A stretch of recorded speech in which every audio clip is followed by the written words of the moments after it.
Office থেকে ফিরতে যেদিন খুব বেশি দেরি হয়ে যায়, ঝামেলা করার একদমই সময় থাকে না, সেদিন আমি এভাবে সহজ উপায়ে চিকেন রান্না করে নিই। প্যানে আমি তেল দিয়ে গরম করে পরিমাণ মতো পেঁয়াজ দিয়ে নিলাম। পেঁয়াজটা আমি একটু বেশি পরিমাণে দিয়েছি যাতে গ্রেভিটা একটু ঘন হয়। এরপরে দিয়ে দিচ্ছি পরিমাণ মতো গরম মশলা। আমি পেঁয়াজটাকে নাড়তে থাকবো যতক্ষণ না এটি বাদামি রঙের হচ্ছে।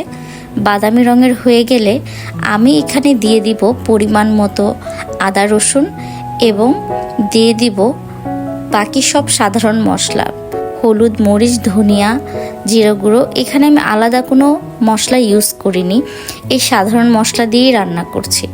এরপরে মুরগিটা খুব ভালো করে কষাতে হবে। কষাতে কষাতে যখন তেল উঠে যাবে তখন আমি দিয়ে দিব কিছু আলু। আমার মুরগির সাথে আলু খেতে বেশ ভালো লাগে। আলুটা দিয়ে মুরগিটা কষাবো এবং ততক্ষণ কষাবো যতক্ষণ না তেলটা ভালো করে উঠছে। যখন দেখবো যে তেল উঠে গিয়েছে তার মানে কষানো হয়ে গিয়েছে। এরপরে অ্যাড করে দিচ্ছি পরিমাণ মতো পানি।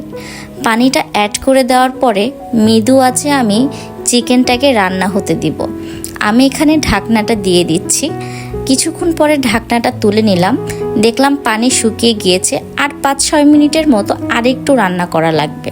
আমি আবারও ঢাকনাটা দিয়ে দিলাম। শেষ পর্যায়ে দিয়ে দিলাম কাঁচামরিচ। এভাবে শেষ পর্যায়ে কাঁচামরিচ অ্যাড করলে খেতে কিন্তু অন্যরকম লাগে। আমি সব সময় এটা করি, শেষে একটু কাঁচামরিচ দিয়ে দিই।